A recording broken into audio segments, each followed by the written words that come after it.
আকাশবাণী গুৱাহাটী পুৱাৰ আঞ্চলিক বাতৰি পঢ়িছোঁ উৎপল কুমাৰ দাসে। এতিয়া প্ৰধান বাতৰিসমূহ হ'ল কোভিড-19 প্ৰতিষেধক সহজলভ্য হ'বলৈ বেছি দিন নাই যদিও স্বাস্থ্য বিধিসমূহ কঠোৰভাৱে মানি চলিবলৈ প্ৰধানমন্ত্ৰী নৰেন্দ্ৰ মোদীৰ জনসাধাৰণৰ প্ৰতি আহ্বান।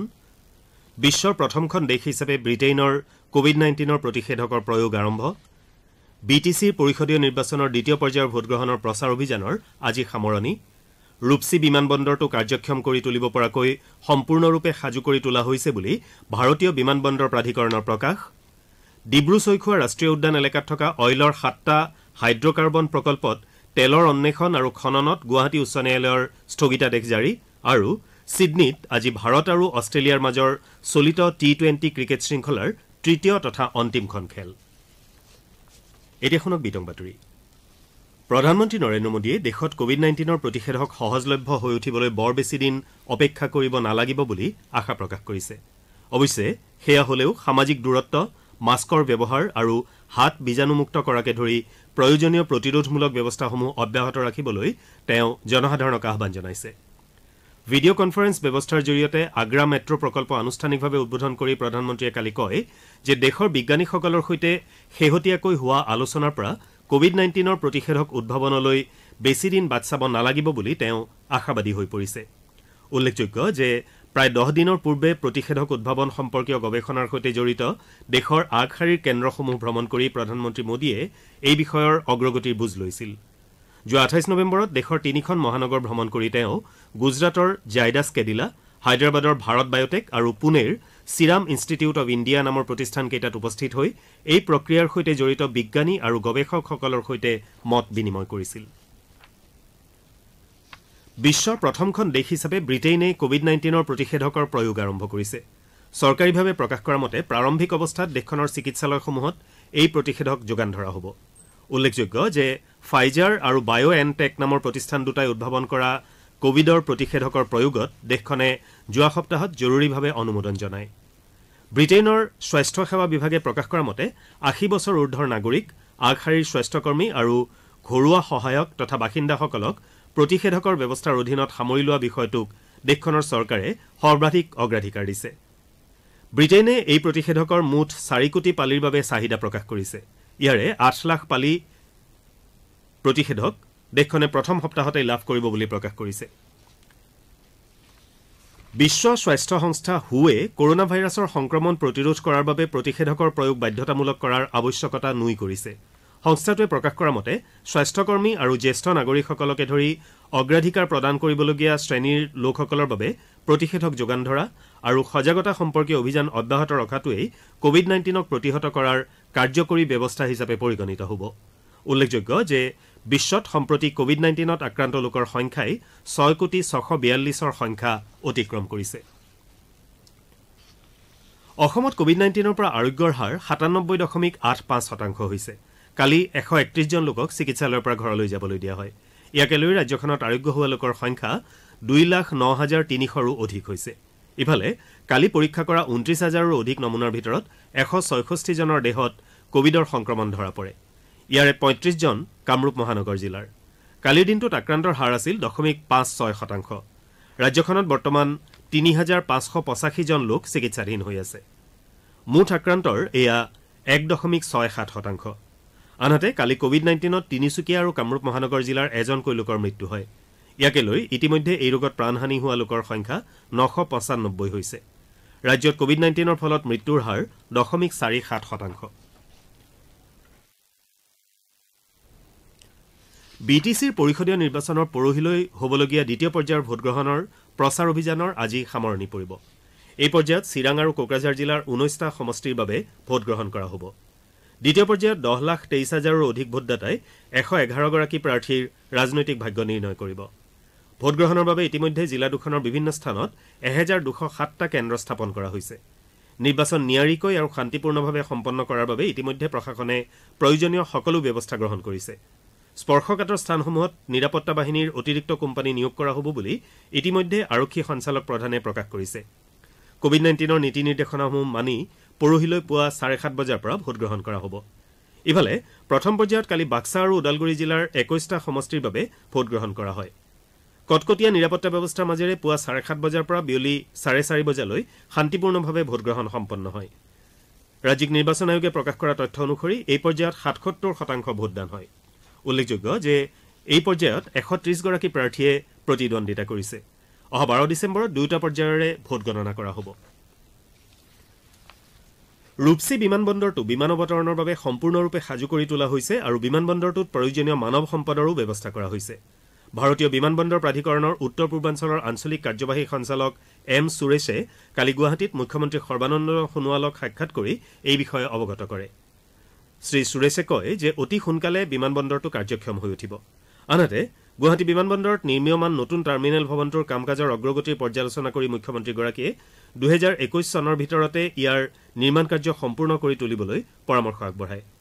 তেওঁ প্ৰয়োজন সাপেক্ষে 3টা শ্বিফ্টত কাম কৰি নিৰ্ধাৰিত সময়ৰ ভিতৰত কাম সম্পূৰ্ণ কৰিবলৈ আহ্বান জনায়।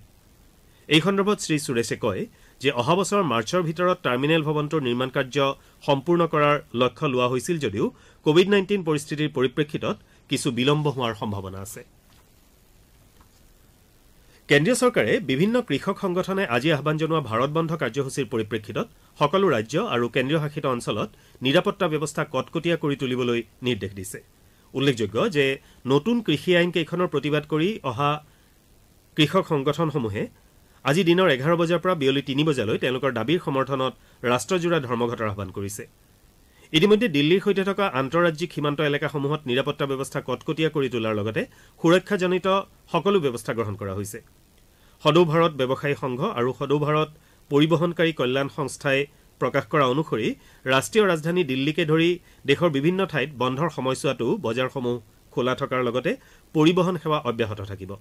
দুয়োটা সংগঠনে এটা যুটীয়া বিবৃতিত এই বিষয়ে প্ৰকাশ কৰি কৈছে যে কৃষক সংগঠনসমূহৰ ভাৰত বন্ধ কাৰ্যসূচীৰ প্ৰতি তেওঁলোকে সমৰ্থন আগবঢ়োৱা নাই। আপোনালোকে আঞ্চলিক বাতৰি শুনিছে আকাশবাণীৰ গুৱাহাটী কেন্দ্ৰৰ পৰা। শ্ৰোতাসকলে এই বাতৰি আমাৰ YouTube channel AIR news Guwahati অথবা নিউজ অন এআইআৰ এপ যোগেও শুনিব পাৰিব। গুৱাহাটী উচ্চ ন্যায়ালয়ে ডিব্ৰু-চৈখোৱা ৰাষ্ট্ৰীয় উদ্যান এলেকাত থকা অইল ইণ্ডিয়া লিমিটেড চমুকৈ অইলৰ 7টা হাইড্ৰকাৰ্বন প্ৰকল্পত তেলৰ অন্বেষণ আৰু খননত স্থগিতাদেশ জাৰি কৰিছে। সেই প্ৰকল্পকেইটাত তেলৰ অন্বেষণ কৰাৰ পূৰ্বে জৈৱ বৈচিত্ৰ্যত ইয়াৰ প্ৰভাৱ অধ্যয়ন কৰা আৰু জৈৱ বৈচিত্ৰ্য সংৰক্ষণৰ কোনো নীতি নথকা সন্দৰ্ভত সৰ্বোচ্চ ন্যায়ালয়ে দিয়া 2017 চনৰ এটা নিৰ্দেশ উলংঘা কৰাৰ অভিযোগ উত্থাপিত হৈছে। এই সন্দৰ্ভত দাখিল হোৱা এখন ৰাজহুৱা স্বাৰ্থজড়িত আবেদনৰ শুনানি লৈ উচ্চ ন্যায়ালয়ে কালি এই স্থগিতাদেশ জাৰি কৰিছে।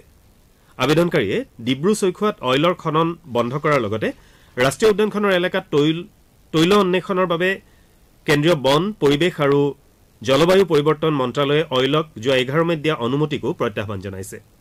অভিযোগ অনুসৰি এই অনুমতি লাভ কৰাৰ পাছত অইলে জৈৱ বৈচিত্ৰ্যত পৰিব পৰা প্ৰভাৱ সন্দৰ্ভত কোনো অধ্যয়ন কৰা নাছিল।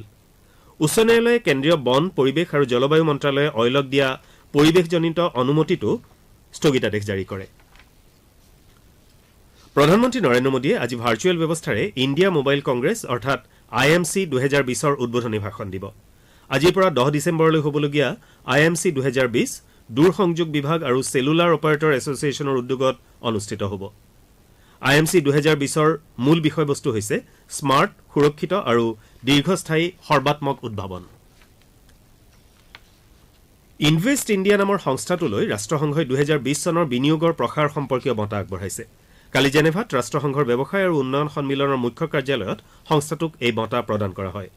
উল্লেখযোগ্য যে বিনিয়োগৰ প্ৰসাৰৰ ক্ষেত্ৰত বিশ্বৰ ভিতৰতে শ্ৰেষ্ঠত্ব প্ৰদৰ্শন কৰা তথা উল্লেখযোগ্য সাফল্য লাভ কৰা অনুষ্ঠান প্ৰতিষ্ঠানলৈ ৰাষ্ট্ৰসংঘৰ ব্যৱসায় আৰু উন্নয়ন সন্মিলনে এই বঁটা আগবঢ়াই আহিছে। বিশ্বৰ বিভিন্ন দেশৰ 180টা এনে সংস্থাক লৈ এই সমীক্ষা চলোৱা হৈছিল। কোভিড-19 মহামাৰীয়ে এনে সংস্থাসমূহলৈ কঢ়িয়াই অনা প্ৰত্যাহ্বানৰ মাজতে ৰাষ্ট্ৰসংঘৰ এই বিশেষ সংস্থাটোৱে সমীক্ষা চলাইছিল। চলিত বৰ্ষৰ মাৰ্চ মাহত কোভিড-19 মহামাৰীৰ জোৰা মৰাৰ বাবে বিনিয়োগৰ প্ৰসাৰ সংস্থাসমূহে চলোৱা প্ৰয়াসৰ সমীক্ষাৰ বাবে গোট গঠন কৰিছিল। সেই অনুসৰি ইনভেষ্ট ইণ্ডিয়ালৈ এই বছৰৰ বিনিয়োগৰ প্ৰসাৰ সম্পৰ্কীয় বঁটা আগবঢ়োৱা হয়। আকাশবাণী গুৱাহাটী কেন্দ্ৰৰ দৃষ্টিপাত অনুষ্ঠানত আজি নিশা 10 বজাত ভোটাৰ তালিকাৰ বিশেষ সংক্ষিপ্ত সংশোধনী সন্দৰ্ভত এটা আলোচনা প্ৰচাৰ কৰা হ'ব।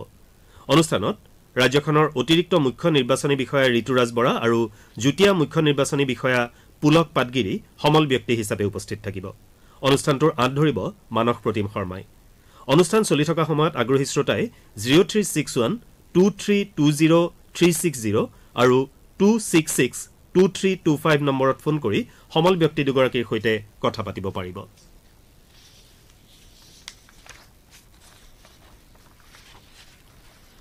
প্ৰধানমন্ত্ৰী পথ ব্যৱসায়ী আত্মনিৰ্ভৰ নিধিৰ অধীনত পথ ব্যৱসায়ীসকলক ঋণ দিয়াৰ ক্ষেত্ৰত মণিপুৰে পাৰ্বত্য আৰু উত্তৰ পূৰ্বাঞ্চলৰ ৰাজ্য শাখাত শীৰ্ষস্থান লাভ কৰিছে। ৰাজ্যখনৰ মুখ্যমন্ত্ৰী এন বীৰেন সিঙে কালি ইম্ফলত এই আঁচনিৰ অধীনত তৃতীয় পৰ্যায়ৰ ঋণ বিতৰণ কালত এই কথা প্ৰকাশ কৰিছে। উল্লেখযোগ্য যে মণিপুৰত চলিত বছৰৰ 25 আগষ্টত প্ৰধানমন্ত্ৰী পথ ব্যৱসায়ী আত্মনিৰ্ভৰ নিধিৰ অধীনত প্ৰথম পৰ্যায়ৰ ঋণ বিতৰণ কৰা হৈছিল। মুখ্যমন্ত্ৰী সৰ্বানন্দ সোণোৱালে অহা 10 ডিচেম্বৰত কামৰূপ মহানগৰ জিলাৰ পশ্চিম বৰাগাঁৱত অসম আন্দোলনৰ শ্বহীদসকলৰ স্মৃতিত নিৰ্মাণ হ'বলগীয়া শ্বহীদ স্মাৰক আৰু শ্বহীদ উদ্যানৰ নিৰ্মাণ কাৰ্যৰ শুভাৰম্ভ কৰিব। ইয়াৰ পাছতে মুখ্যমন্ত্ৰীয়ে গুৱাহাটীৰ খানাপাৰাৰ পশুপালন বিভাগৰ বিষয়া প্ৰশিক্ষণ প্ৰতিষ্ঠান গৃহত থকা অসম চুক্তি ৰূপায়ণ বিভাগৰ কাৰ্যালয়ত অসম আন্দোলনৰ তথ্যকোষ শীৰ্ষক গ্ৰন্থখনৰ প্ৰথম খণ্ড উন্মোচন কৰিব। খেলৰ বাতৰিত সিডনীত আজি ভাৰত আৰু অষ্ট্ৰেলিয়াৰ মাজৰ চলিত টি-20 ক্ৰিকেট শৃংখলাৰ তৃতীয় তথা অন্তিমখন খেল খেলোৱা হ'ব। খেলখন দিনৰ 1:40 আৰম্ভ হ'ব। ভাৰতে ইতিমধ্যে প্ৰথম দুখন খেলত জয়লাভ কৰি শৃংখলা দখল কৰিছে। যোৱা দেওবাৰে সিডনীত হোৱা শৃংখলাৰ দ্বিতীয়খন খেলত ভাৰতে অষ্ট্ৰেলিয়াক 6 উইকেটত পৰাস্ত কৰাৰ বিপৰীতে শুকুৰবাৰে কেনবেৰাত অনুষ্ঠিত প্ৰথমখন খেলত ভাৰতে 11 ৰানত জয়লাভ কৰে। টি-20 শৃংখলাৰ পাছতে দুয়োটা দল 4খন মেচত অৱতীৰ্ণ হ'ব। এই 4খনীয়া শৃংখলাৰ প্ৰথমখন খেল অহা 17 ডিচেম্বৰত এডিলেইডত অনুষ্ঠিত হ'ব। আকাশবাণীয়ে দিনৰ 1:15 পৰা আজিৰ খেলখনৰ চলন্ত বিৱৰণী প্ৰচাৰ কৰিব। আকাশবাণীৰ FM ৰেইনবো, ৰাজধানী চেনেল, প্ৰসাৰ ভাৰতীৰ ইউটিউব চেনেল আৰু আকাশবাণী দিল্লীৰ অন্যান্য চেনেলসমূহত এই বিৱৰণী শুনিবলৈ পোৱা যাব। এতিয়া আজি গুৱাহাটীৰ পৰা প্ৰকাশিত দৈনিক বাতৰি কাকতৰ প্ৰথম পৃষ্ঠাৰ বাতৰি চমু অৱলোকন আগবঢ়াইছে পংকজ নয়ন ভট্টাচাৰ্যই। বিটিচিৰ নিৰ্বাচন, আন্দোলনকাৰী কৃষকৰ ভাৰত বন্ধ আদি বিভিন্ন গুৰুত্বপূৰ্ণ বাতৰিক আজি গুৱাহাটীৰ পৰা প্ৰকাশিত দৈনিক বাতৰি কাকতসমূহে প্ৰথম পৃষ্ঠাত স্থান দিছে। ৰাজ্যত কয়লাক লৈ চলি থকা চিণ্ডিকেটৰ অভিযোগৰ এটা বাতৰিক ৰাজ্যৰ 21 স্থানত তালাচী, কয়লা চিণ্ডিকেটত 150 কোটিৰ অবৈধ লেনদেন শিৰোনামেৰে মুখ্য বাতৰি পৰিৱেশন কৰা হৈছে অসমীয়া প্ৰতিদিনত। বিটিচিত কালি প্ৰথম পৰ্যায়ৰ নিৰ্বাচনৰ ভোটগ্ৰহণ কৰা হয়। এই বাতৰিক নিয়মীয়া বাৰ্তাত বড়োভূমিত হিলদল ভাঙি পৰিৱৰ্তনৰ ভোট আৰু দি আছাম ট্ৰিবিউনত first phase of BTC polls passes off peacefully শিৰোনামেৰে মুখ্য বাতৰি প্ৰকাশ কৰা হৈছে। বিটিচিৰ নিৰ্বাচনৰ বাতৰিক সকলো কাকতে প্ৰথম পৃষ্ঠাত গুৰুত্ব সহকাৰে প্ৰকাশ কৰিছে। কেন্দ্ৰীয় চৰকাৰৰ 3খন নতুন কৃষি আইন বাতিলৰ দাবীত আন্দোলনৰত কৃষক সংগঠনসমূহে আজি ভাৰত বন্ধৰ আহ্বান দিছে। এই বাতৰিক আমাৰ অসমত আজি ভাৰত বন্ধ সমৰ্থন বিদেশতো শিৰোনামেৰে মুখ্য বাতৰিৰ স্থান দিয়া হৈছে। বিটিচি নিৰ্বাচনৰ পাছত এইবাৰ আৰম্ভ হ'ব তিৱা পৰিষদীয় নিৰ্বাচনৰ প্ৰচাৰ অভিযান। এই বাতৰিক নিৰ্বাচনী ব্যস্ততা, স্তব্ধ জনতা ভৱন শিৰোনামেৰে মুখ্য বাতৰি পৰিৱেশন কৰিছে দৈনিক অসম কাকতে। অসম মন্ত্ৰীসভাত শীঘ্ৰেই 3খন আসন খালী হোৱাৰ সম্ভাৱনাৰ বিষয়ে অসমীয়া খবৰত মন্ত্ৰী প্ৰমীলা চন্দন ৰিহনৰ পদত্যাগ আৰু দৈনিক অগ্ৰদূতত শীঘ্ৰে খালী হ'ব 3টা মন্ত্ৰীপদ শিৰোনামেৰে মুখ্য বাতৰি প্ৰকাশ কৰা হৈছে। দৈনিক জনমভূমিৰ আজিৰ মুখ্য বাতৰিৰ শিৰোনাম উজনি অসমত গৰু বেপাৰৰ বৃহৎ চিণ্ডিকেট। আজিৰ অন্যান্য বাতৰিৰ ভিতৰত আছে 89 বছৰত খোজ দিলে কথাশিল্পী হোমেন বৰগোহাঁয়ে, দিল্লীত গুলীয়াগুলী, খালিস্তান ISIৰ 5 দুৰ্ধৰ্ষ সন্ত্ৰাসবাদীক গ্ৰেপ্তাৰ, দেশত ক্ষিপ্ৰগতিত ভেকচিন বিতৰণ ব্যৱস্থাৰ কাম ইত্যাদি। এয়া আছিল আজি গুৱাহাটীৰ পৰা প্ৰকাশিত দৈনিক বাতৰি কাকতসমূহৰ প্ৰথম পৃষ্ঠাৰ বাতৰিত চমু অৱলোকন। ধন্যবাদ পংকজ নয়ন ভট্টাচাৰ্য। বাতৰি শেষ কৰাৰ পূৰ্বে প্ৰধান বাতৰি কেইটামান আকৌ এবাৰ। কোভিড-19 প্ৰতিষেধক সহজলভ্য হ'বলৈ বেছি দিন নাই যদিও স্বাস্থ্যবিধিসমূহ কঠোৰভাৱে মানি চলিবলৈ প্ৰধানমন্ত্ৰী নৰেন্দ্ৰ মোদীৰ জনসাধাৰণৰ প্ৰতি আহ্বান। বিশ্বৰ প্ৰথমখন দেশ হিচাপে ব্ৰিটেইনৰ কোভিড-19 প্ৰতিষেধকৰ প্ৰয়োগ আৰম্ভ। বিটিচিৰ পৰিষদীয় নিৰ্বাচনৰ দ্বিতীয় পৰ্যায়ৰ ভোটগ্ৰহণৰ প্ৰচাৰ অভিযানৰ আজি সামৰণি। ৰূপসী বিমানবন্দৰটো কাৰ্যক্ষম কৰি তুলিব পৰাকৈ সম্পূৰ্ণৰূপে সাজু কৰি তোলা হৈছে বুলি ভাৰতীয় বিমানবন্দৰ প্ৰাধিকৰণৰ প্ৰকাশ। ডিব্ৰু-চৈখোৱা ৰাষ্ট্ৰীয় উদ্যান এলেকাত থকা অইলৰ 7টা হাইড্ৰকাৰ্বন প্ৰকল্পত তেলৰ অন্বেষণ আৰু খননত গুৱাহাটী উচ্চ ন্যায়ালয়ৰ স্থগিতাদেশ জাৰি। আৰু সিডনীত আজি ভাৰত আৰু অষ্ট্ৰেলিয়াৰ মাজৰ চলিত টি-20 ক্ৰিকেট শৃংখলাৰ তৃতীয় তথা অন্তিমখন খেল। বাতৰি শেষ কৰাৰ পূৰ্বে কওঁ, মাস্ক পৰিধান কৰক, হাত ধুৱক আৰু পৰস্পৰৰ মাজত কমেও 2 গজ দূৰত্ব বৰ্তাই ৰাখক। কোভিডক পৰাজিত কৰক। আমাৰ পুৱাৰ আঞ্চলিক বাতৰি ইমানতে শেষ হ'ল। নমস্কাৰ।